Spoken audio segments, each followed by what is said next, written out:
battle between the East and the West, or should I say the East and the North. That's right. We have got the royal duo from up north, Kiljardi and Dimmu, and their adopted son Voldemort, going up against pro quitter here, Miomaika, Kyo, and the reserve player of Opa, who, crackly, you might remember Opa recently from like free-for-all tournaments and team tournaments, a player that in the 1v1 sphere wasn't really that well known, right?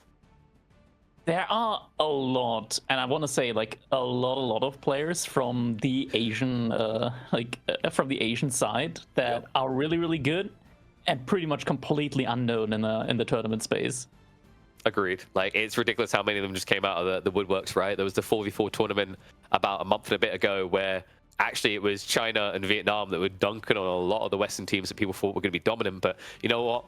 2v2, it's more of a balance between the 1v1 and that 3v3, 4v4 dynamic. So I think it's about time to hop in to see who is going to be dominant here. Is it going to be the royal couple of the North and their adopted son, or is it going to be the pro quitters from Vietnam? We hop into game one, Kalauga, to see who is going to be stronger. All right, let's jump right on in. Starting off, we've got Kiljardi playing as the HRE, Doc already coming in on the side from both Kiljardi and from Dimmu. On the other side, I think only Kaio has opted to go for the Doc play. Yeah, Miomaika, I mean, you're playing as Jean, right? You want to get a very fluid feudal age timing here. It feels a little bit weird, though, because if the focus is around water, you can farm that to a certain degree, but it's also very easy to snipe you with things like Spring or Chip. So there is always a risk that your opponents do play aggro. Considering Dimmu is on the Japanese, most likely what we're going to be seeing here is just a rush for the H-up. And Kiljardi, I mean, he'll know this very well. He's one of the first players to really discover it in this matchup. Is in a 1v1, HRE versus Jean. HRE can actually clap the crap out of her cheeks. Wonder if he's going to try and present that same level of aggression here. That's the question here, yeah. I mean, HRE in general, they're really great at being able to go for like fast age ups or even feudal age. They're all around just a very good civilization. What they don't like is early 2TC booming, but they've got their own kind of way of boom with the fast caster into relic grabs. Oh, yes. And I mean, the fishing's definitely going to help a lot along the way here. I wonder if we're going to see anyone trying to stake a claim in the center of the map. Sometimes we do see that dock drop aggressively. If anyone's likely to do it, it might be, I'd say, Miomaika on a delayed fishing. I mean, it is even more intriguing when you consider that Jean and French got that buff where they're basically getting their docks for 100 wood now, right? Because it's doubling as a house. Meanwhile, his teammate, who actually went for fishing, is playing a bit of a weird sieve, I find, for shoreline fishing. Roos, not really renowned for doing that. Usually you only want to do it for the deep water. Yeah, I mean, especially ever since the bounty rework for Roos as well, playing water with Roos has just become, I want to say, weird. It's weird. You don't just kill deer and have enough gold to age up. Now you actually have to put it on a mining camp and get the gold. Yeah, I think Roos, the value here at least is that you will be able to just move up and down river and just not have to drop off. So like maybe that makes it warranted with how far away the fishing can be. But it does feel like you're doing this against a civ that wants to go fast castle, right? And it is notably going to delay your own aggro timings. So like, what is the real intent here for Kyo? Is it to try and maybe be greedy himself, go for castle? Because I don't really feel like the outcome there is that much better when you're up against Japanese fast castle, right? Like, you know, if you can force Horse Archer versus Onimusha, great. But if it turns into Mount Samurai Surge before the Horse Archers are online, both of you are just going to get the crap kicked out of you. Because, as we know, French does not have a good time against Japanese. Yeah, it looks so like he has the macro kind of figured out. He's only went for a single fishing ship. And he has now also made a hunting cabin. His macro looks good for a soon age up. Mio, meanwhile, you went for the 2 villages, right? Jean +1 to do the School of Cavalry, and cook a township on the other side. So I actually quite like this. If you have Kiljardi play the feudal age and you just add in a few ninja, very powerful, even against the knights, right? Because you frontline with the spears, and then they engage. Let's say they see like 3 spears, like great, I can take that fight. Once you know me in there, hit for 25 damage, rapidly will eviscerate the knight count. Yeah, economy overall looking good for Demo and Kiljardi. Micah, School of Cavalry, Golden Gate coming in, Archon Chapel on the backside for Kiljardi. It's a little bit of an unfortunate spawn. Him having the gold on the front means that you can't like get everything perfectly in range, especially on this map where like your main wood lines are actually a little bit far away. You do have a couple of additional straggler trees, but your main wood lines, they're not close in your to your TC at all. Even the golds quite often feel a little bit far from the TCs, right? Like, you can see this most clearly on the south side. If you look at Kio's, it kind of feels like it's maybe half a tile or so extra out than, say, like a Dry Arabia-esque map.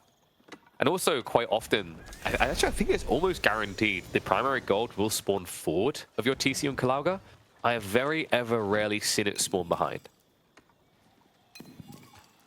Yeah, I mean, there is still like an additional gold in the back, and if this was the Canadians, you could bet that they would try to min-max it and go with the Archon in the back on the gold. Let me just move out a little bit. It'll be absolutely fine. What's it? Sean? No problem. No way she'd come all the way back there. I'll get early wheelbarrow. It'll be fine. Yeah. Like, sure, I'll be running away a lot, but the 40% efficiency, man. I'm HRE. I'm broken. It's okay. Yeah. Like, I mean, come on. Sure, I have to run half the time, but then I'm like breaking even compared to a normal Civ. OP. Or I just build 15 outposts. That works too. 100%. Archership coming in for Kaio, so water on the side from Demu. He's going to get contested. Scout actually going down to the Shinobi there. Yeah, surprised he came back. Just that little bit of poke damage. So now all of a sudden, Jean and the Knight playing fairly blind up in the face of Demu. Demu will shuffle off of the berries quite early here. Did he go for Tawara? I don't think he did. I'd be surprised with the fishing. Would have been quite wasteful. So we'll start to get pressured here a little. Could think about going for an Archership. He does have 6 villagers on wood, so maybe at least one Archship comes in, but now the Archship from his opponent also coming in. I think he goes Springwood, right? Like, Springwoods are pretty good here. Also, really easy to just shut damage into Knights. Yeah, Springwood ship, though, costs a lot more wood, and yeah, Demu not able to afford that. He's just going to go for the Archership.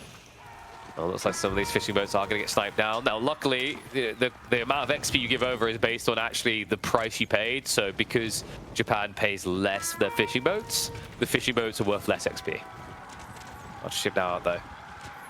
I've got the reaction for Shinobi. You can just jump in and actually almost insta-snipe Jean. I've seen this matchup before. It's even more brutal than you think with Matt Shinobi. Instead, he goes after the Archership. Body blocks off the mark there, though. And now without a Shinshin, you have to just run away. Bit of a miss micro there. Don't have to be careful. Don't want to lose them in range of Sean. Should be damaged enough now that he can push this way. Still be back to the gathering, back to the age-up focus. And now the Shinobi, he did lose one of them, but the others are going to heal up over time. Just needs to be careful about where he engages. Really cool thing you can do here is if you find like one straggler Knight, you can bait him into charging, block with a scout, and then you just jump in with all the Shinobi. It's just so quick so ridiculous how quick they die. Using the Golden Gate suddenly gets a big influx of gold in. Should be able to soon click up to next age. There we go, 450 gold per minute. That's good for a building. Be greedy, run south, build it on the berries. Yes, he's doing it. Exactly. There you go. Such a good high trade house. Get your numbers in, folks. I mean, it's everything you want. 80. 180, you reckon? I reckon, yeah, because he's been fishing as well. Probably about like 176. Sean now, though, there is a good amount of spearmen in. Need to be so careful of 8-tree spears, especially. The chase down is just brutal here. It looks like Demu's finally ready for his own age up. Floating Gate is going to be on the way. We should be just seeing standard Mount Samurai play. Kyo should already have the archer rangers prepped for massing horse archers here. Yeah, Horse Archer is such a great unit in general. You're able to really mass a lot. Oh, okay. Yeah, you okay there, buddy? Oh, yes, of course, the standard 8-minute Sean tower rush with the normal villagers. Wait a second. That's not a villager. Oh, those are villagers, though. Good job. Couple of villagers going down. 5 total going down there. But Demu will have his revenge. The Bull Boys that wear full black cloth have traded it in for yellow tinted cloth. Oh. And they reveal. He's going to react, though. Gets only 1 villager. I just like to imagine that these guys actually, when they turn the robes inside out, they're actually just yellow and white. They're very quick at changing clothes. You just get one of these like glasses with a fake mustache and nose attached to it, and it's like, What do you mean? I've always been your neighbor. Yeah, it's just got like a giant cave that he flips over. Like, wow, the full transformation. Works quicker than Instagram filters. Now you see me, now you don't. Did we get the number on the high trade house, by the way? People feeling scammed right now. I don't think it's fully manifested yet. 167. Oh. Maybe it can tick one more time. It definitely can. I mean, bounty's gonna stack up as well, right? I think high trade house's final tier could probably be dialed down a little. Because like it used to make sense, right? I like what they did with it, as in now it gives you like a more like reasonable, like it's not as much of a linear curve anymore. Yes. As it used and it to also doesn't make the early game stupid, makes map design better. But like fundamentally, you can tell that high trade house wasn't retuned after the bounty change, right? Like the numbers are the old ones essentially, where yeah, someone should not be getting 500 bounty in most games. Yeah. I mean, now they're getting 750 bounty. It's a lot of just passive gold income that you get from it as well. And I think that's the problem, is like that number needs to come down a little bit to kind of recalibrate for it, because even in a game where high trade house looks like it should be trash, you still generate like 1.5 relics worth of passive gold. Which I think is fair, right? Like it used to be like so bad on certain maps where you don't have good wood lines. Now it's like decent. Agreed. Always. It's just that final tier that gets a little bit ridiculous. When you're at like 3+ relics worth of passively generated gold, you're like, oh lordy, what happened here? Is how should the other landmark, the Abbey, get attuned then in order to be more competitive? Right now the bonus is like 50% reduced cost. Should it be like 75%, only 50 gold for Warrior Monk? Well, I'm talking about tuning down high trade house, right? Which would make the Abbey Trinity a little bit more desirable. Yeah, for the final tier. Like the first two tiers are fine, I think, but the final tier is a little bit too good. Have archers. Very tough to catch up with them. Nice choice to snipe the abandonment. Remember, that's going to mitigate some of the damage coming your way as you keep shuffling back here. The trickle as well with the cav archers means that you can formation shuffle to every new cav archer that comes in and get a movement speed boost. Which is hold on, yeah, this is going to be vile. Miyamika is going to see it a little bit too late. Yeah, but it's wait, Killjohnny, I don't think he quite started that. He could have gotten a little bit deeper there, so only picks a few villages. Could have been 5 or 6. It was a great reaction though from Miyamika. At the same time, looking somewhere else, like very good reaction there. Especially when he's got to keep on guard on this fight here, right? He's got to be ready to buffer against these mountain samurai. It's going to be a shuffle around. Miyamika getting blocked off the food there as well. Counter rank now coming in. Missions here soon. Well, such just taking the shots down so quickly. I mean, this is so nice as well for your Jean. Demo ship! Demo! Vodka, please! He got them! He actually got them! He hit them! Oh no! Oh no, for the demo ship! Lincoln, you might miss it! So many raids going on. Warlord coming in as well. That is going to slow things down. However, they will look to redive, and the villagers are nowhere to be found. They're just getting erased. 24, 23, 22. The villager count of Demu is just free falling.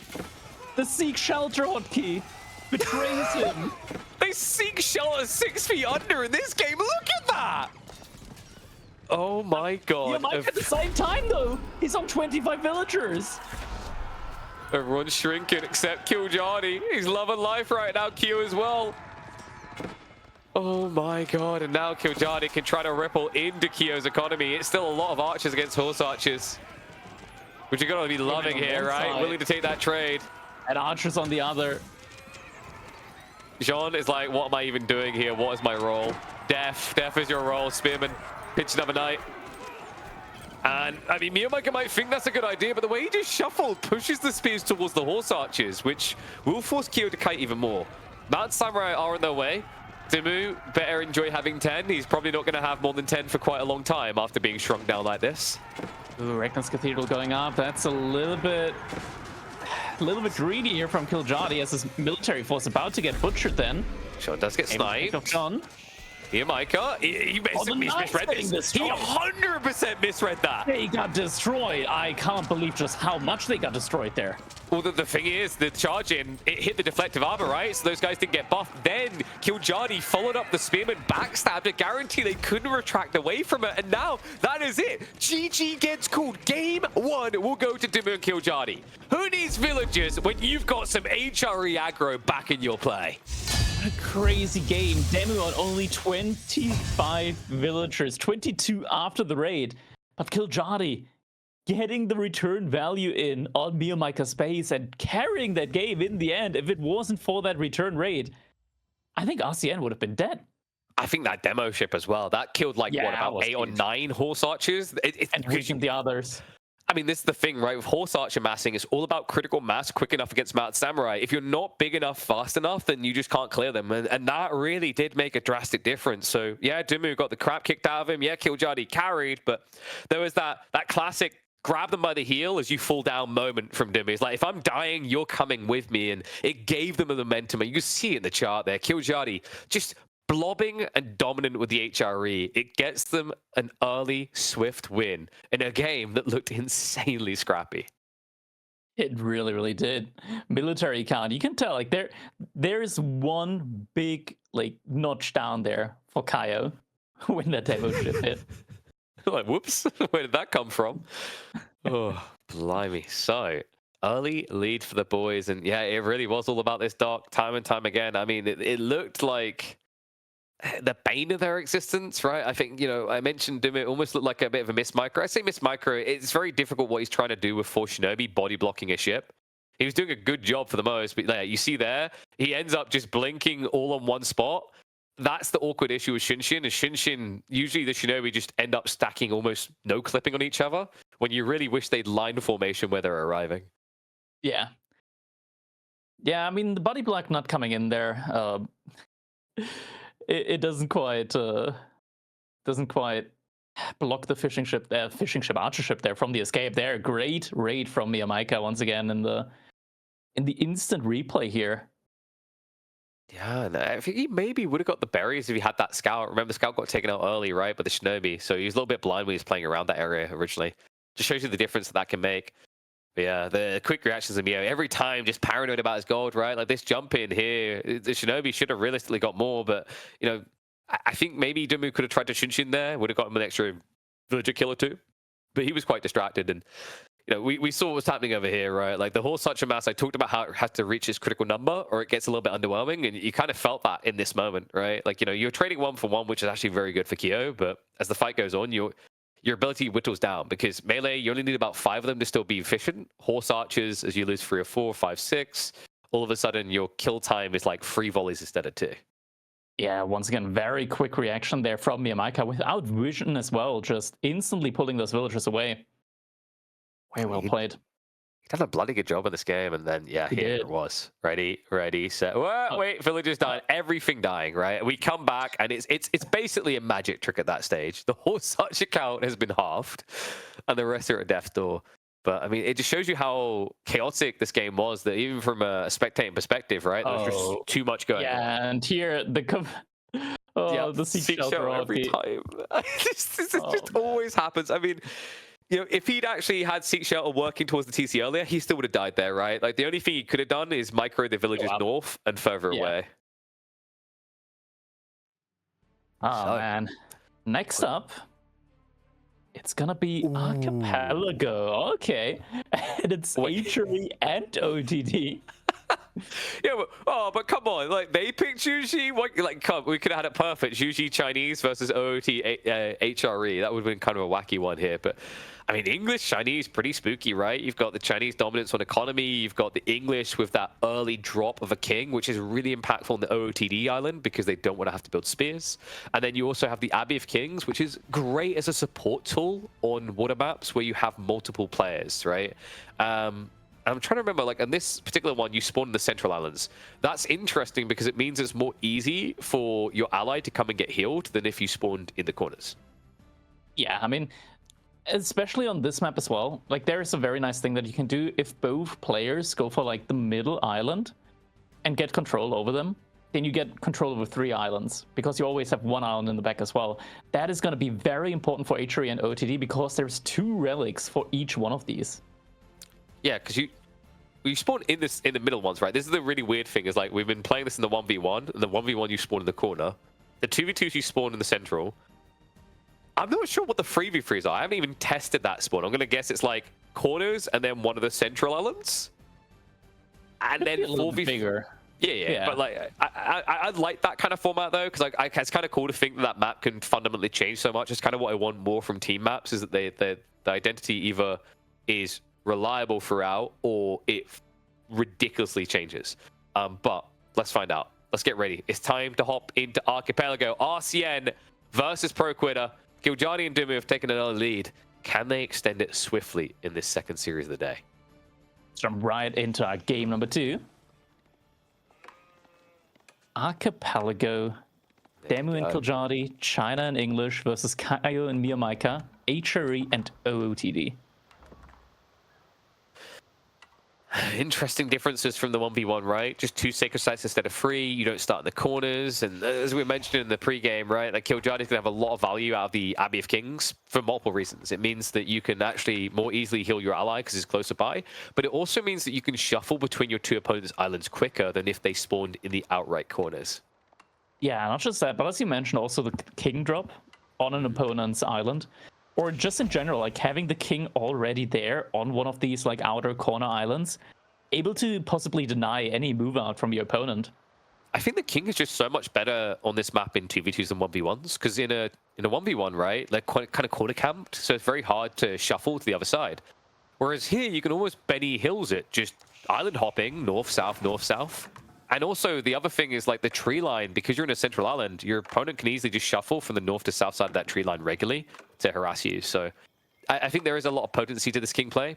The big target is going to be Miyamaika, because as we know, Order of the Dragon hate having to build on the spears, because compared to like HRE, it's going to cost them a lot more to make that transition. It does. OTD is an interesting one on water. They do have, like, ever since the villagers got buffed again, where now it doesn't take as long to produce them anymore as it used to, I think they're actually very decent on water maps as well. Yeah, it was kind of a weird one, right? Because like mathematically, they should have been fine compared to other civs, but then you have to consider things like their walk distance. No, I almost want to say they should be faster than other civs villages, but that's a dangerous slippery slope, makes them hard to raid. And also, you're talking about the fact that, you know, they already are able to play pocket economies better than most civs. If you give them that extra movement speed, it's going to be out of control. Yeah. Peaceful beginnings, though. Yeah, I mean, it's normal hybrid maps, right? Or rather, in this situation, full water. I love that from Dimmu, though. He knows he's going to have to build more docks here, so he just leaves 3 villagers to just drop off the sheep. Doesn't want to have to build a mill early on anyway, right? So, yeah. And while you can't supervise it, you can still get the taxes out of the building. Exactly. I mean, there is a way you can supervise. Yeah, you could. I mean, it involves a lot of micro, right? Yeah, I don't think it's technically illegal. We've had this in 1v1 tournaments. No, it's very good. I think it's maybe a bit too good, but it's very good for shoreline fish because you can kind of internal clock it, but on deep water fish, you gather too quickly. For those wondering what we're talking about, it's actually possible to supervise a mill and then manually drop off fishing boats at the mill. Yeah, fishing ships always want to drop off at a dock. But if you manually let them drop off at the mill, they're able to, and then you get the bonus resource from the supervision. That's where some civs like Japan can benefit a lot, because obviously, like, you know, for them, the idea of building mills around their island isn't bad because, well, they need houses, right? So you're not really missing out and have to spend 50 wood, 50 wood, 50 wood. French is another one that can be intriguing with it, although it's less desirable now with the change so that the docks provide housing anyway. But yeah, like the weird part, I do think is a little bit weird that China does get the extra food on drop-off. That part feels like a little bit of an oversight in the system. I mean, in order to get rid of that, you would, in theory, have to completely, like, disable. On a coding level, yeah. You have to do, like, a lot of different things. It's especially, I think it's especially wild with China, because, like, it's usually not as much because of the way they have to build taxmen, but Imperial Academy, I think, is what makes it so viable. But we should be seeing that Imperial Academy shortly from Demi. I think he's been blowing quite a few fishing boats. I think he even has a second dock coming in on the east side. possibly be. I mean, the age up right now from Miyamaika is getting rushed up at an incredible speed. How many villagers does he have on that?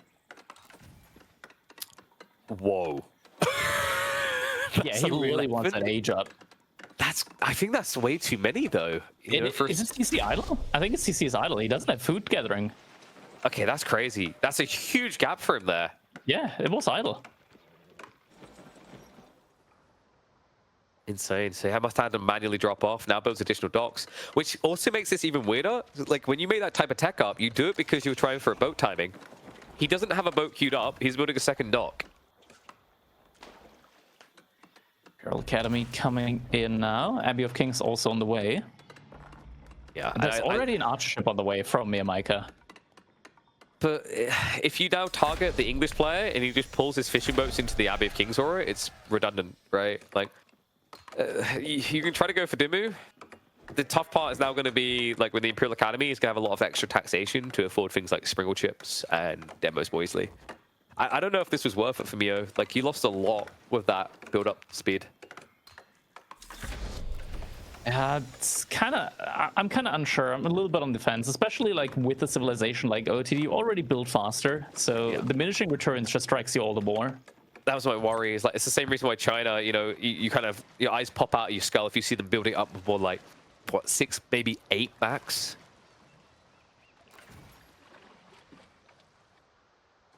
Already a lot of ships in production right now for Kaya Miyamaika. Like at the beginning here, the Archon Chapel just really powers up your economy by a lot. You do chew through these woodlines rather quickly, but for these first like 4 minutes in Feudal Age, you're going to be able to just produce a lot of ships, and we can already see that manifesting. Kiljadi though, going in with the king as we mentioned earlier. So, I actually theory crafted that in team games on water, it can be worth leveraging a potential edge your Civ has and only building one particular ship, right? So like, where that can be really cool is if Dimmu's the one who floats Springolds, Kiljadi could focus on archer ships. Archer ships being cheaper and bloating quicker would allow him to go to Admiralty more efficiently. And then Dimmu can also afford the demos because of the quantities of gold you get. So I wonder if they're going to try something like that, because Kiljadi is a very big fan of fast Admiralty timings on English. Issue always is with that then you're going to need to have really great team coordination there. Yes, that is the trade-off. Like, in theory, you know, maybe it's something we get to in 4 or 5 years, right, when we like min-max team games, but I think it will eventually become a thing. Just because Civs have certain bonuses, right? Like, it's no different than what we do on land when someone builds only knights and someone builds only longbows, right? Right now on the island, not really finding any targets, but did force Kaio to pull back his naval army. Yeah, and now he can just shuffle off onto the other island, right? Like, the transport ship is still going around the back there. It is empty right now. I almost feel like he forgot to take also pulling back. What? They're both pulling back. Did they just They're looking for the transpo. I think they're looking for the transpo. They think, because he's on the edge of TC range, they might not even see the king. He just came into range, though. I mean, if you pinch it, you can, right? Like, that's the thought process. But yeah, the king's still here, so... I do find it weird that he chose the island of the H3 player, because this is a more cost-efficient blocker now. The spearmen are quicker, they're cheaper, right? Actually, going after Miyamaika's island is a better target for a king. Oh, spearmen did come in. And the king is not getting a kill. Not going down. Yeah, that is about as not worth as I could imagine. Kiljadi has a lot of villagers and gold. Is Admiralty already coming in for him? I think so. Like I told you, he loves this. He's obsessed with the timing. Admiralty hasn't queued up not quite in yet. But he's getting resources. Yeah, like this is 100% Admiralty rush. So now Dimmu has to essentially poke, distract them long enough for this to pay off. Yeah. It's really weird that Kaio and Miyamaika like both went back with their ships to their base. They kind of lost the timing on their early A-jobs, and now they're not really getting anything out of that. Yeah, like I think they just generally thought the transport ship was moving across the other island with a king on board, and they freaked out a little bit. Like, you would have got early warnings anyway with the fishing boats. I think they just really didn't want there to be a ground break onto Miyamaika's island, understandably. But now, all of a sudden, that king that should have been 0 value actually got some value. And the army count. That is an early transfer play. It is. We've got Kyogen Castle. Yeah, this is Castle into Regnitz on the islands. It is. Which is there's greedy. also war on every island. Not Yeah, that but you this really is- need it with water, but I think there's this a is lot of very resources. greedy though, right? Because like Kiljadi now going Admiralty doesn't really get punished because of your choice. I guess they would have to play a little bit around like the islands, like with sprinkled, True. like sprinkled outposts with relics inside on the shoreline are very tough to take down. I think that, like, I actually think the underrated play here that you do is you just build them and drop them in docks, right? Like, it's actually a very smart play. Yeah. And then you just Get go the to each effect. corner with one dock. Like, especially with mass springles with attack speed. Like, if you get a 20% attack speed buff on mass springles with Springle Crews, which also gives you the increase, you're going to be Gatling gunning down the opponents, right? Looks like the range upgrade Admiralty has come in at this point now for Kiljadi. Yeah, he's pressing taking on the some great south. fights there against Kaio. I mean, Kyle doesn't want this because he needs the tech up, right? You can see he's just frugal about investing. And now that you've seen Admiralty, it makes you even more reluctant. He could go for a demo play out of this dock, but instead he's holding in the stealth waters, comes out. Oh, right past the galleys though. Johnny gets the connection though. Big one right there. So nothing of value for Kyo. Instead, he just takes a bruising. He is dangerously diving the docks there. You say dangerously, right? But he's still got the galleys behind. Yeah, look at that. Miyamaga tries to assist the backstab, but the archer ship able to protect here. That is his last archer ship, so Kiljadi will show discipline here and back away, happy with a very favorable engagement. Yeah, that much for sure. At the same time, Demu is also attacking at the front side, like inching forward, inching backward, has a lot of demo ships still up there. 6 demo ships actually out on the field. Yeah, that's the power of the Imperial Academy, right? It just ramps so much additional surplus gold in that allows these 6, 10, 12, 15 demo pump plays. And Demu, that should be the Barbican play we've been seeing quite frequently, just to secure the outro islands. He could just wait and build his tech up there instead, pick up relics, but most of the time Chinese players prefer the Barbican. Nice micro from both players, but at the same time, Kiljadi getting pinched. I mean, but there's no demos here, right? So, like, what kind of real damage do you get out of a pinch? One demo barely connects there. So Kiljadi takes a little bit of damage, but for what that should have been, I'd say he got away quite well. He did. And looks like Demu did not go for the Barbican. So this is just going to be a ramp up into Castle, probably an Imperial Palace on the outro island, right? So we'll be able to see any attempt to move there from Miyamaga. Yeah, age up now been reached. Miyamaga has a lot of ships out at the moment, but isn't looking to go up anytime soon. It's so many springles, and this is kind of dangerous now that Demu is going to transition into Castle, because he could just pump demos and wipe that, right? Like, that's the thing that I'm always worried about when people bloat too many springles, especially if you rush the age up and get your hands on the explosion range. That Imperial Palace on water is going to be absolutely vile. Being able to see all the hidden economies, even on these small islands, means a lot here as well. Tells you where the fishing's at as well, right? For some pristine hits with just a small raid force. The dream. Exchange coming in again. Kiljadi. He's got 4 more demos to play with. And oh no, Kyo, that missed micro. Archer ship's been completely sacrificed. Now demos remaining though. Miyamaga's coming. Maybe he can give an assist here. Because Kyo is definitely going to need it. He goes through the Delta split. Not sure if it's going to be good enough though, the demos. Look good Still enough. find the connections. So many ships going down. Archer ship reaction coming in here. But Miyamaga, he didn't bring the entire fleet. He thought it was going to be enough. Now it feels like more of an even fight. However, Kiljadi is overstaying his welcome. And Demu is only just now moving into that direction. Well, he had to hold back because Miyamaga, I think, kept half the fleet in reserve up there, right? Yeah, so that was the paranoia. But Kiljadi, I mean, he could have just kept shuffling south while moving away there. Instead, took unnecessary losses. They're moving in now with those demos. Good shots there onto the demo ships. A lot of them going down. Look at this suffocation. Kiljadi has crept inland with the outposts. Outpost barely doesn't go up. Oh, I mean, a handful of spears is not going to be able to stop this. He will get the defenses up. In the meantime, Demu is drawing the full attention of Miyamaga. Demo is being held in reserve by Demu. White Town now coming up. Kiljadi, he stakes a claim on the southern island. And the demos will ripple through, so some damage to be done there. the range upgrade as well. Just getting that increased AoE effect in. What's the armored hulls as well, right? Like this should be in by now, I'd imagine, for Dimmu. It feels like it with how slowly they're dying. Yeah, you can see those little shields there on the ships. So I'll be happy with that. Able to shuffle away for the time being as the demo play comes in from Miyamaika. Nice pivot with the Springles to try and minimize the damage out need for archer ships here. But the south side is what worries me more. Killjadi's winning the water there, and Kyo is now close to losing full control. The white tower is going up. I mean, he did get 2 relics, but doesn't feel like it's quite enough here now. No, and those relics aren't going to last long, right? Because I think he garrisoned them in the Regnants, so you just build a trebuchet here and begin the siege. Behind as well, Demu and Killjadi, they've got a 30 eco lead. Yep. And I mean, some of that's deceptive, right? Because you are up against Order of the Dragon, they build villages slower, but no, a part of this is also due to losses. We've seen villages die on the land, we've seen fishing boats being taken out as well, and Dimmu, that one demo, he didn't quite detonate in time there. Would have been the easiest wipe. Instead, he loses through the sprinkled chips. Miyamaika, however, he's slowly losing this.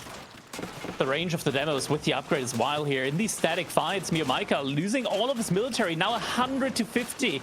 And more demo ships coming in. I don't see a way out for them here. I mean, Miyamaika is nowhere near an A-job. Dimmu is scaling more and more as the minutes go on. Killjadi is dealing with the Kyo factor in the south side.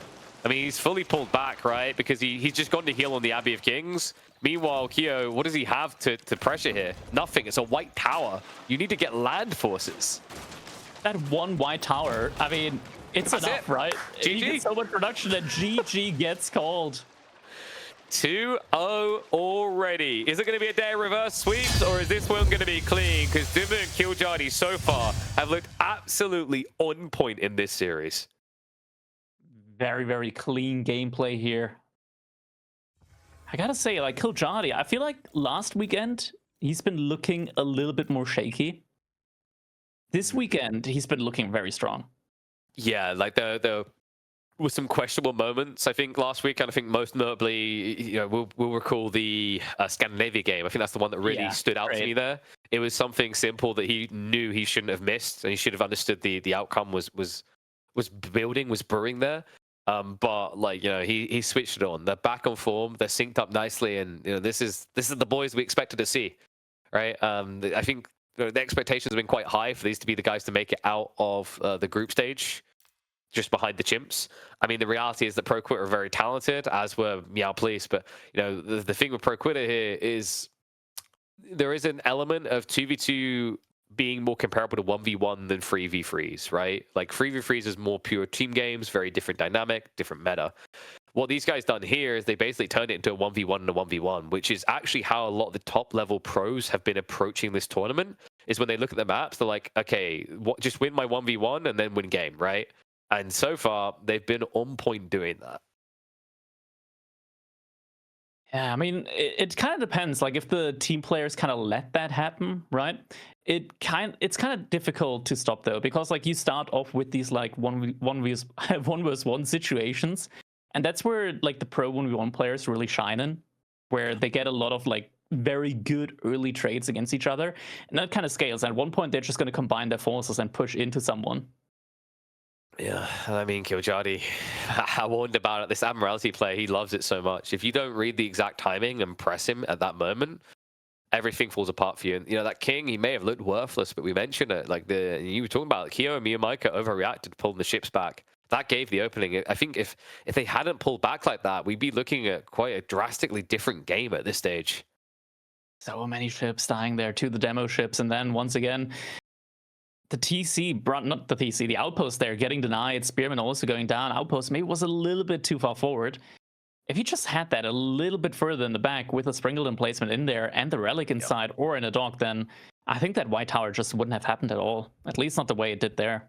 No, and you know, it does make me wonder if Kyo had actually just built 2 docks, garrisoned him side. Could it have been enough? Like, could that have given him what he needed to fight Killjadi back? Because, you know, 5% attack speed per relic doesn't sound like a lot, but it adds up quite quickly when you're inflating your military count fast. And, you know, it would have been 10% straight away. He could have even stuck a villager to the north side, looked for a quick play to drop more relics, right? I think that's maybe what was missing from Kyo, is just trying to actually, weirdly enough, be a bit more greedy, just efficiently greedy. to give you maybe a way back in. But outside that, I think it just comes down to a little bit of miss micro, right? We remember that fight very early on where Kyo left his archer ships behind. That's when Killjoy got full momentum on the south side. That's when that game began to slip away from them. And it turns out the double German strategy is not good enough to overcome the Brit and the Finn.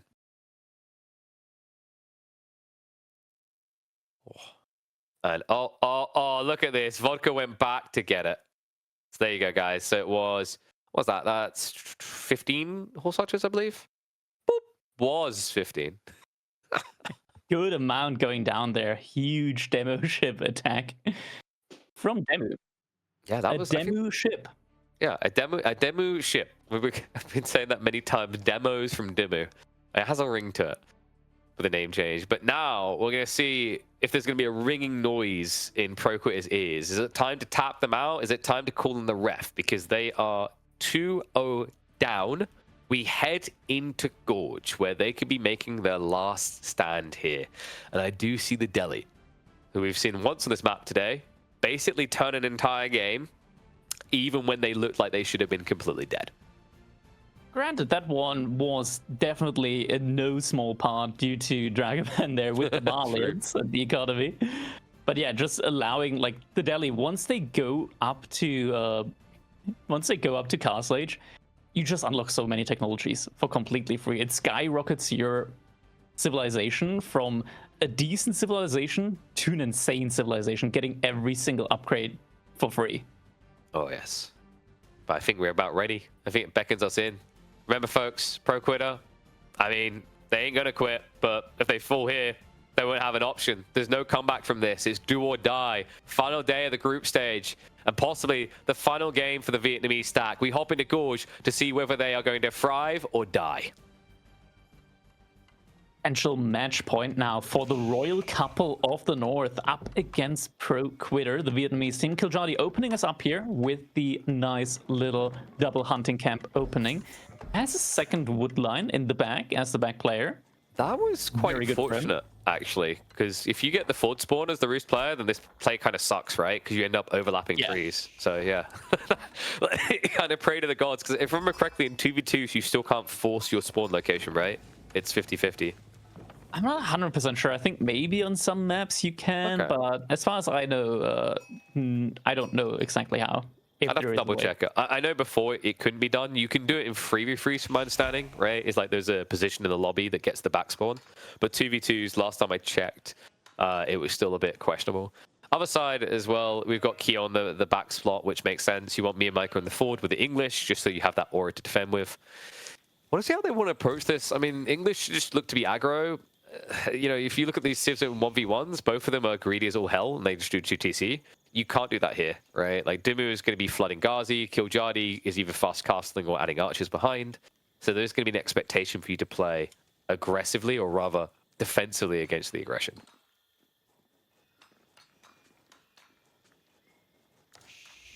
Wondering overall what the early game plan here is going to be from Demu playing as Delhi. I mean, you do always have that ability of scaling into mass scholars, and especially on a map like this where sacred sites are very, very easy to get onto, especially early on, since it's such an open map here.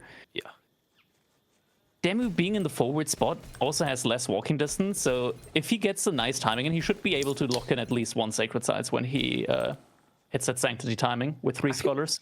Yeah, I think 2's pretty feasible here, right? Like, English should be building Lombos, and what's Kyo going to do? He's going to build 2TC, right? Mia actually with enough going Abbey of Kings. Wait, okay, this could be cool.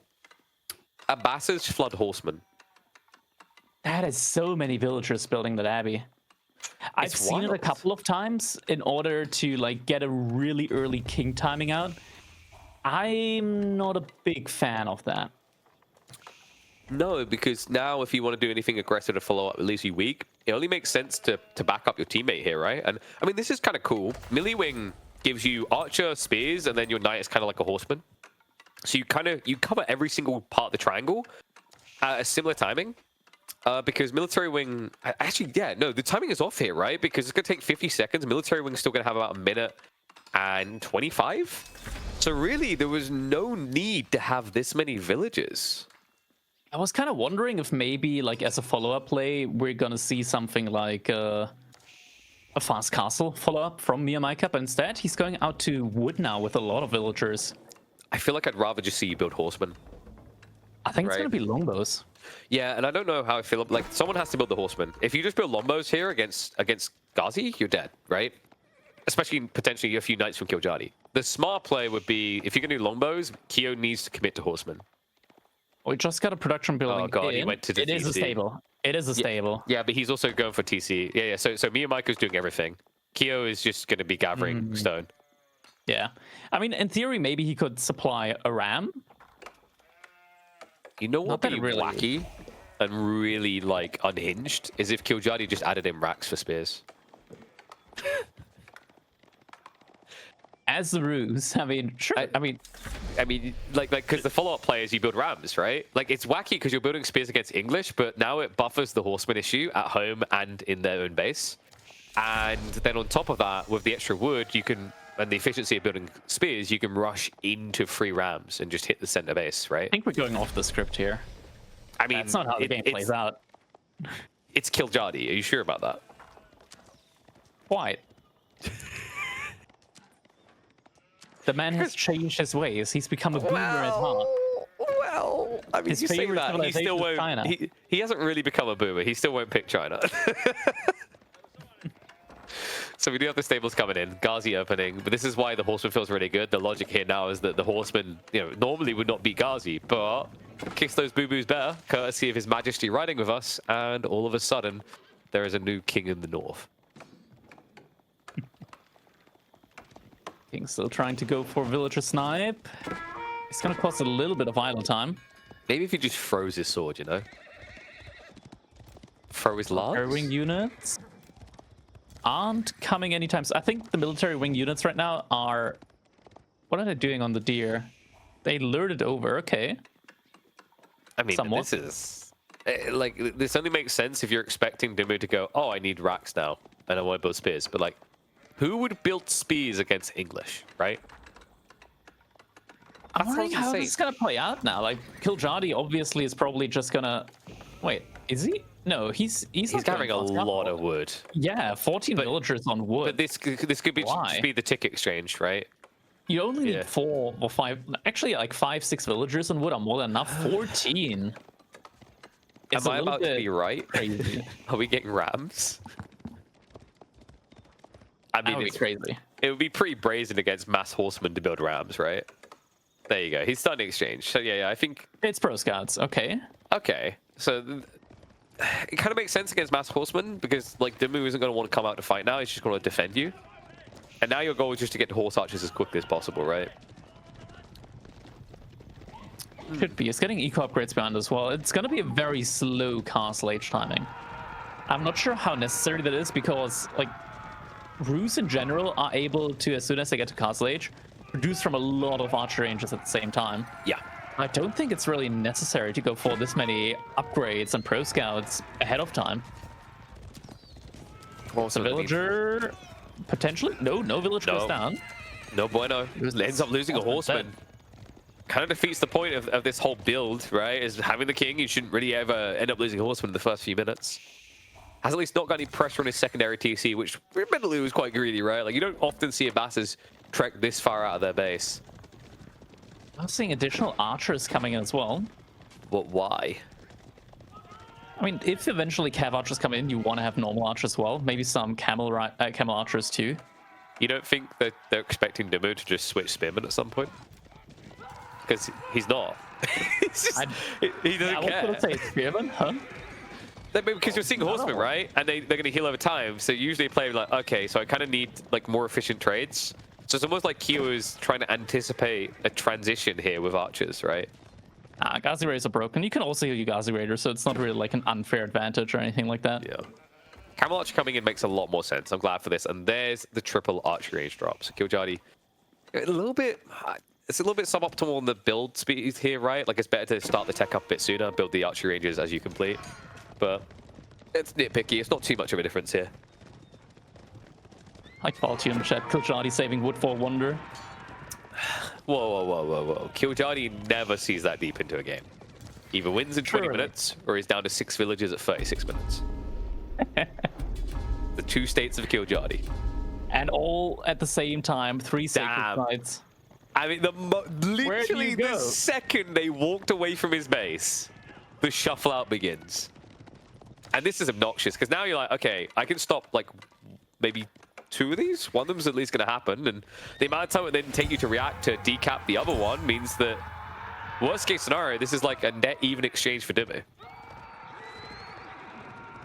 Yeah, middle one definitely going to get taken. Scout and a horseman, though, just in time. Well, the Ghazi in the center should be able to protect him, but the Scholar goes down. King got blocked though. He's getting pinched. Okay, so funnily enough, that's actually kind of worth then, right? Yes, the King was free, but it's now 200 to replace. Meanwhile, he paid 65 a pop. Demu has still 5 scholars. Demu still has 5 scholars remaining. You just gotta go for a retry. Yeah. If at first you don't succeed, remortgage your house and try again. These scholars, they come from a cheap university. It's one of those online degrees. They don't even send you your diploma. They just send you a PDF file to print out. Oh man. You know, Adobe's getting so expensive. I was thinking of like enrolling at one of those online colleges just to get the discount. Student discounts are crazy. Right? You live so cheap as a student. I was like Googling it. I was like, you know, is it like, would anything happen if I pretended to be a student? And then when the Reddit what do you mean pretend? If you're enrolled, you're enrolled. No. But one of the Reddit responses was, "We're all students of life." True. Philosophical masterpiece. How is Devon losing so many scholars and still has 8 on the field?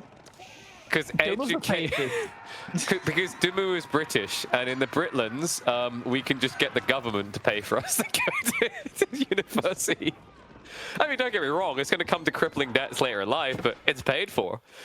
So, tech up complete. Kildjadi is blowing horse archers completely unharassed, by the way.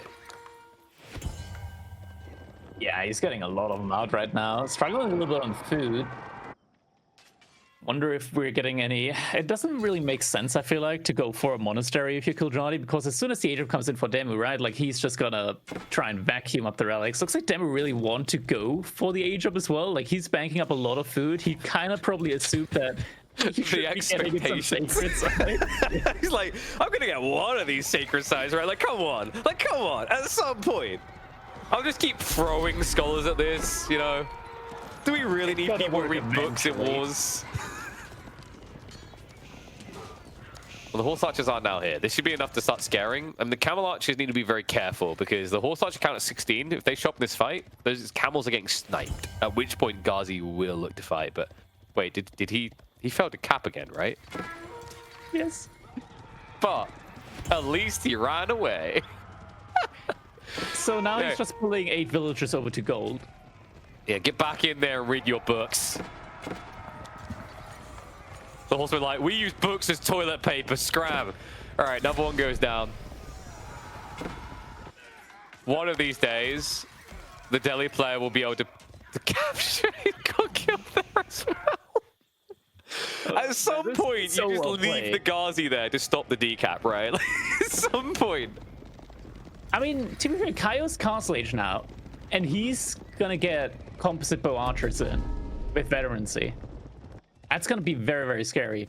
Demu is closing in on Castle Age within the next 3-5 minutes. And Demu, you know, after losing that many scholars trying to capture a sacred site, has to be thinking, well, it can't get much worse than this. I'll just send them out to all the relics now. I mean, technically, he does have enough scholars to go for every single relic on the map. He does. We got a sacred site. We got 2 sacred sites. We're gonna get 3 sacred sites. Oh my god, damn it. And an age up. Patience pays off. You just throw more scholars at the problem. Is that how it works in coding as well? You just throw more programmers at a problem and it goes away? Yeah, you know, like when someone tells you can't break through a wall using your head, that's a lie, you know? Like, you just have to work through the concussion, work through, like, the blood and the bone fragments. I'm sure the clay wall will eventually give in, you know? Must be. I watch Doctor Who. I don't know how that works. Totally. And, you know, if it doesn't work, then you just get a harder head, you know? Ooh, some good pickoffs there. More to come. I mean, this reaction from Kyo. The archers are wrapping around now. It doesn't matter. The horse is taking so much damage done here. Is Reaper in? The villagers are so slow. And now he's going to ripple onto the tree line as well. It's like, oh, great. 2 for 1. Kill Johnny. Wheelbarrow. So much damage done here. There aren't any eco upgrades at all for Kai right now. He's floating so many resources behind it as well. Now, Dimu, how many relics has he got on the way home alongside this? Because if it's less than 4, I'm outraged. 4. Wait, 3. I think it's... Wait, no, it's... There's still, like, yeah, he's got 3. Because there's still 5 relics left on the map. He's about to pick up a 4th. And I think he's going for the 5th one on the south side. So, 5 relics soon to be on the way home. Meanwhile, the entire Vietnamese army... chasing after 4 horse archers on the other side of the map. Oh no! Dimu isn't used to rallying his scholars back successfully. They're usually dead at this point, but they are going to start moving. So we are going to have 5 relics for Benny. Miyamaika is adding in his farming economy here, but there is a second wave of cav archers about to approach the wood line once again. Oh boy, it would be a shame if the army moved out to decap a sacred site soon, as this is happening. Oh boy, I think that might be what's happening here. I see a big pink blob in the back line. We can't let Dimu get gold. We can't allow that, Krakady. It's illegal. The British got rid of the gold standard. Wait, did we? I don't actually know.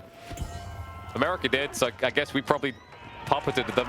Horseman coming in.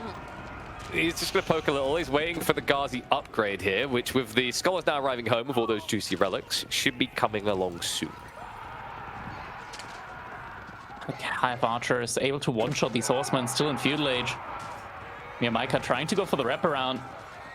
Yeah, not quite going to get it. So, end of the day, I mean, this is the crazy thing. If horsemen are taking out one horse, like one horse archer, it's an even exchange. It needs to be more than that, right? So, like, yes, you know, it is few of us castle. That's the balance of it. That's the fairness of it. Killjoy would happily take those exchanges because it just kind of prolongs Miyamaika's existence in this age, needing to replace losses, but he's had enough. He realizes he needs to get out of this age. He is the odd one out in this game. And Ajab is coming in. White Tower at the front line. Yeah, more like a Y tower. It doesn't feel good to have to do this when you need more economy. You know what's been happening while you've been dancing around your base. You must know relics are returning home, right? At this stage, every single relic is being swept up by just Dimu. It's going to be an 8 relic game for the Delhi. We see 1 relic so far. Oh, actually, wait, check Kyo's base, because he went skull. Like, he must have got 2. No, check Kyo's base, because Kyo should have... Kyo should have 2. Kaio's got 3. Kaio's got 3. Damn. Okay, I'm impressed. I didn't expect Kyo to get 3 relics in the end there. He must have rushed that when the last raid came in. Actually, 4. What? And there's still 1 relic close to their base. I am flabbergasted by that. I really thought that Dimu would have just had 5+ relics at this stage. Oh, but the army can't. There's so many cavalry units right now. I feel like the archers from Kaio, they probably feel a little bit intimidated at that. And the oh my God. Gets the relic again, man. I can't believe this. The horse archers in again. Imperial Age Stanley about to come in. Ben, please. He's gonna get every single upgrade. Dimu's like, oh yes, I've got to send a message today about these elephants to the developers. They're not reasonable. We need to fix them. Oh my God. With 14 scholars behind it all. Imagine, and probably just got to scale more. Imagine how many scholars he would have if they didn't keep getting picked on the sacred sites this entire game. He would probably be at like 25. 28 probably. A lot of them went down. Meanwhile, a lot of the archers are going down. Kyo. I mean, the problem is his counter to these lances is more archers. Yeah. It's pretty bad. Crossbows arriving from Killjoy though. Not ideal into horsemen.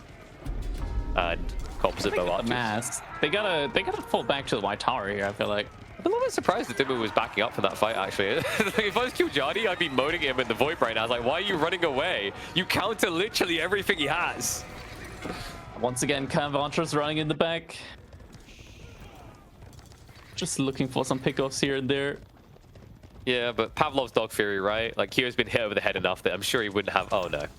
More villagers here. Yeah. Well, the good news is they can't be one hit. Like, no, please. No, Kiljani, please just target the... If he'd gone through that and 1 HP barred 15 villagers, I would probably just shave my head. You could count even, but there's one player who's got Imperial Age behind him now. Who likes guns? Well, with Team Devils out, the amount of Americans in to say I don't really exist in this tournament anymore. So Dimmu will just wave his hand as the deli, because we do have the first gunpowder elephant coming in very soon. Lance, in the meantime, are going to clash. Veterancy for the Horseman is least in. However, this should be enough to defend. The Horsemen get mopped up. Crossbows can now move into assist, and Crossbows surprisingly not bad at exchanging into basically anything, considering their base damage is so good. Yeah, but Composite Bow Archers are actually doing a really good job here. Barely any knights remaining right now for Demu. But yeah, they're gonna need some crossbows of their own once these elephants come in. Especially the gunpowder elephant. Yeah, the problem with the idea of crossbows is it's still just so much armor on the ranged elephant. So we take a look, it's like, I think it's at 6 That's what the base. Horsemen are for. Yeah, 7 You gotta get on them. base. And it's Spaskaya. Kiljani went for Look where he's building it. behind this, and now it's Spaskaya out there on He's the building out in the gold. west. It's just He's already got to keep securing on all the the gold. outside. And he's building it with, is that like 8 villages, I believe? So we're gonna have a very slow 5 villages. He's playing this for long. Of course, why would they ever look anywhere else but Dimmu's base right now? There's not a world in which this backfires, weirdly enough. Surely not. Surely not. I mean, the elephant army is just so strong right now. Right, like, and we must have armored beasts on the way, if not already in. Usually it's a high prior when you make this play. Oh, he found the universities. I love Vodka's ambitious attempt to click to see the text lined up, and we just get everything. Can we check out how long, like, the eco upgrades take? I mean, how does it come in mahouts? Oh god, like it's kind of all he needs. The other thing is armored beasts, which will be the stables, right? Like if he gets that, it's close to this army. Oh, just that one university going down suddenly made it so that some upgrades take like minutes longer. Okay, this is vile because now, like, this mass horseman should be able to win, right? But that one more elephant, all it takes is one more elephant to stop a mass horseman dive here. It's all about positioning though. Dimmu decides to stand his ground. Because elephants are totally How are they not even hurt? Oh my counter! It's supposed to be the counter to them. What is going on? They're not dying. You just didn't put enough. You don't have 200 horsemen. Why did you think you could beat 6 elephants, noob? God. After all that, he doesn't even get the finishing touch of the war. The war was like, finish me! End me! Witness me. I've covered in so much blood, I'll never get this showered off now. The things I've done. I'm a herbivore. You made me eat human. Oh, man. I'm gonna have to go back. They gotta get more units out, but it feels like even if you get like another 60 horsemen out, and you remember, it's still so tough to take these fights. It's actually very amply appropriate because earlier we were talking about headbutting a wall. We found out how you can do that without getting concussion. Just be an elephant. Bigger head. Honestly, so I think I know what's missing from AoE 4. Age of Myth kind of done us dirty, right? Like, you know in Age of Myth, it's got that carnivora that picks, like, literal elephants up and then gobbles them? We just need like an elephant animation where they just, like, pick up a spearman and just eat them. Or fling them. And lock them in that animation for 10 seconds so they die. Or like it just picks up like a spearman and swings it left to right to represent the spread damage, right? Like it's beating the crap out of spears with a spearman. The armor on these elephants. Do you think they've got enough yet? It's only 13 armor, Crackety. Yeah, but then you look at the melee one and he also has 11 range armor. But they get bonus heavy damage versus worth 9. So it's counted, right? Surely, Castle Age crossbows are going to be able to deal with that. Yeah, just build more. You can tell Kaio and Mega Maika right now, they're like, what do I do? Yeah, what do we do here? Kaio's fallen for the classic bait of thinking that spearmen counter elephants. We will be laughing in about 30 seconds when he tries this. Yeah, they don't. Gonna outrun him with Mahout. Yeah, they just basically headbutt you, walk away, turn around, and headbutt you again, and you're pretty much dead. We found the thing that the horsemen can beat. Villages? Houses? Houses. They can beat houses. Oh, fight happening now in a choke point. In a choke point. These are the best spearmen in the game. Don't worry. The finest spearmen. In fairness, they are an age behind, but still. And we're not seeing any of the elephants go down, right? And they're frontlining as well. You have to laugh, because if you don't, you're going to cry. Miyu Maika has reached Imperial Age. The hilarious part is that part she will do no damage to these elephants. It's trying. Well, no, it's shooting archers. That doesn't count. Watch the elephants now walk in range. Go on, Ellis. Show them what you got. Oh, well, I guess not. GG. It's a 3-0. A complete wash here as the royal couple in the north plow through with a 3-0 victory. Oh, man. Delhi at times. No. Not oh, man. Oh, elephant. Okay. Oh, elephant. Yeah. Oh. Elephants can be kind of vile at points, right? At points? As in, like, from every when you have every game elephant, from Castle Age? When you have one elephant against 200 spearmen, they don't look as threatening. That's true. Yeah. Like, I mean, still like 100 spearmen die, but you know, it's like when you watch one of those fantasy tales where they try to slay a dragon. Of course, 1 million people have to die before they kill it. You know. I mean, it makes sense. Like, realistically, humans are still better. If you took the amount of elephants on the earth and took the amount of humans, we can afford to have, like, you know, it take 100,000 people to kill one elephant. I think. The math adds up. It does. And remember, that elephant takes, what was it, 3 population? 3 whole population, Crackety. I think it can kill more than 3 spearmen. Yeah, but the spearmen are cheap. No, I'm not convincing myself on this one. Elephants. You know, I'm just double checking the Chinese calendar. What is it a year of right now? It is the year of. What was that? Dragon. It's the year of the dragon, but that's bullcrap. It's actually the year of the elephant. So, actually, no, that's kind of poetically appropriate. When I said it took that many people to kill a dragon, now you know why. This is the dragon of our year. And it's giant elephant nuts all over our gaming experience and ruining it. Delhi are becoming a problem. They are a problem at this point in time. There's still more to be figured out. I can sense. You know when you get that uneasy feeling, right?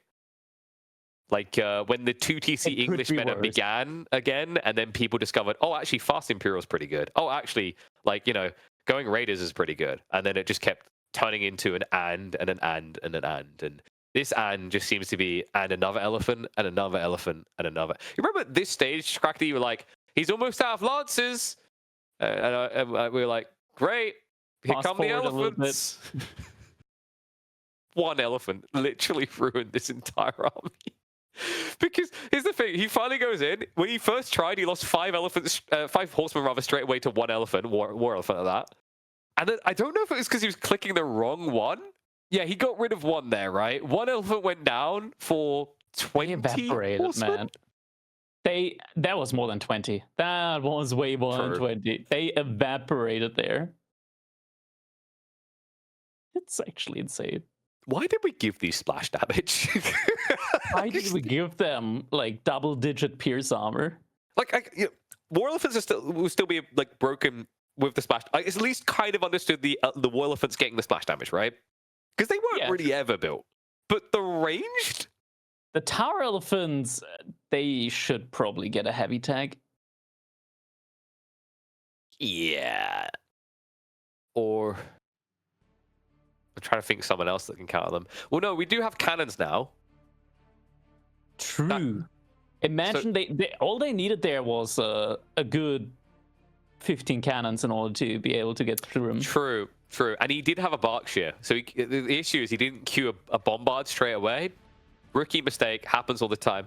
More cannons he could have won. That's our TLDR. I mean, sure, with Mahoots they walk quicker than cannons can, but you know that's like the Tower of the Salt logic. Just kite it. Siege not OP, elephants are. That's all I've got for this series.